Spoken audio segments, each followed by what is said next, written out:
Présenté par Viviane Dofuedo, savoir dans un instant. Très belle soirée.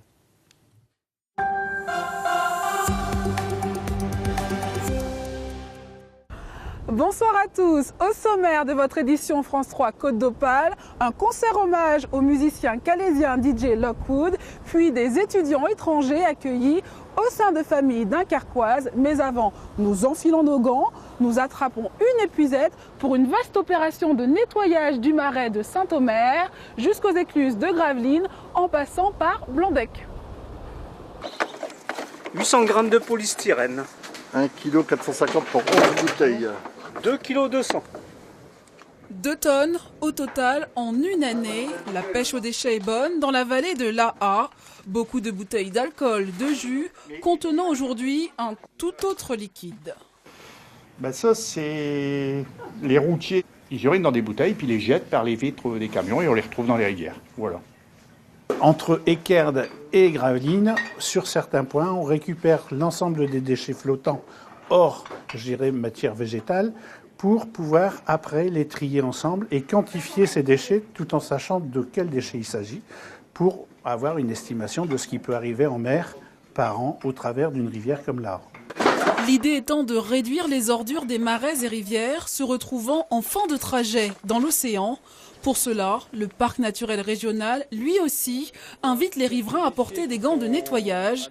Matinée ramassage le 17 mars. Quand on sensibilise 500 personnes sur cette action où on passe un moment convivial quand même, derrière ça sensibilise autant de personnes et on se dit que progressivement on va arriver à faire que les gens arrêteront de jeter les déchets dans les rivières ou ailleurs.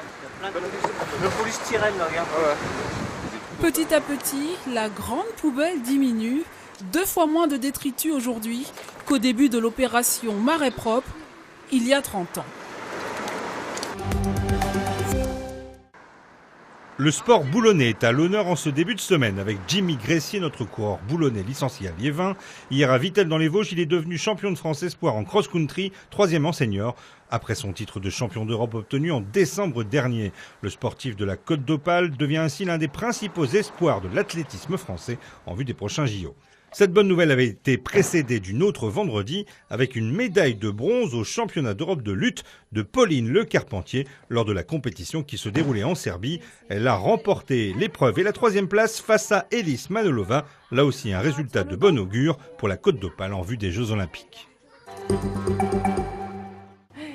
C'est un plat que Paola n'a jamais goûté. Qu'est-ce que c'est? Je sais pas, je lui dis pas.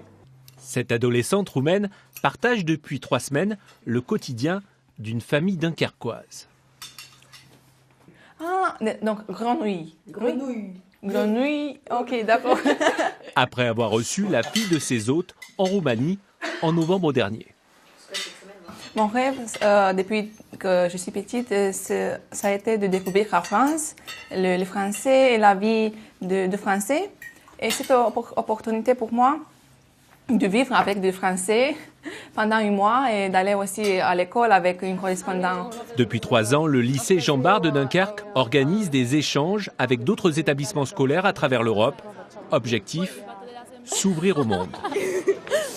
L'idée de montrer que Dunkerque est une ville active et européenne, c'est une extrême importance pour nous, afin que les jeunes ne soient pas cloisonnés et qu'on pense qu'ils restent uniquement dans cette ville-là, mais aussi qu'ils sont prêts à accueillir de manière originale, sympathique, conviviale. En cours, les élèves apprennent à travailler en équipe et à comparer leur système éducatif. On a aussi des projets en ensemble, de devoirs de faire en équipe, mais les professeurs ont mis l'accent surtout le travail individuel. Ça apporte un côté plus dynamique pour la classe parce que souvent la classe est renfermée dans plusieurs petits groupes ou alors on est tous ensemble. Une dizaine d'adolescents sont accueillis ce mois-ci, une centaine le seront en avril prochain. 1, 2, 3, 1, 2 et lâche son regard captivant, un pas de danse enivrant. Première répétition en commun des différents collèges et lycées du Boulonnais participant à la résidence annuelle du festival Tendance Jazz. Il y aura forcément, vous allez voir, des petits moments où il y a des petites choses qui vont pas, des petites différences entre la manière dont on l'a travaillé dans un établissement ou dans un autre. On est là pour ça.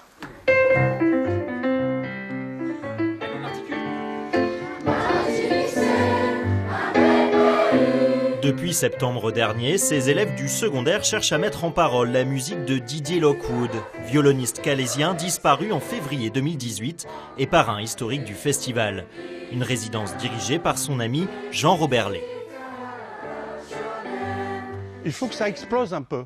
Yapara-papa, papa-baba. C'était un petit peu un challenge. Moi, je savais pas où je mettais les pieds quand on a voulu faire ça. À part 2 chansons qui existaient où il y avait des paroles, les autres il n'y a pas de paroles. Donc en fait, je me suis dit il faut que les gamins s'approprient ces chansons. Et je trouve ça a dépassé mes espérances. Attention. Beaucoup de ces adolescents ne connaissaient pas Didier Lockwood. Lui rendre hommage a demandé en amont un travail sur sa musique, mais aussi sur sa personnalité.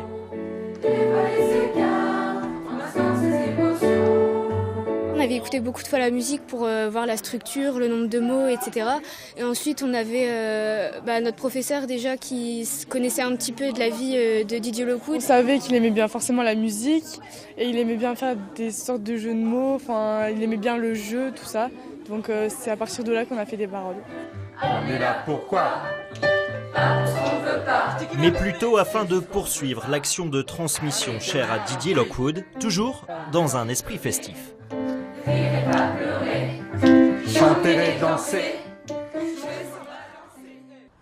Merci de votre attention. Restez avec nous sur France 3 pour suivre votre journal national dans un instant. Nous nous retrouvons demain à 19h15 pour une nouvelle édition locale. D'ici là, tous nos reportages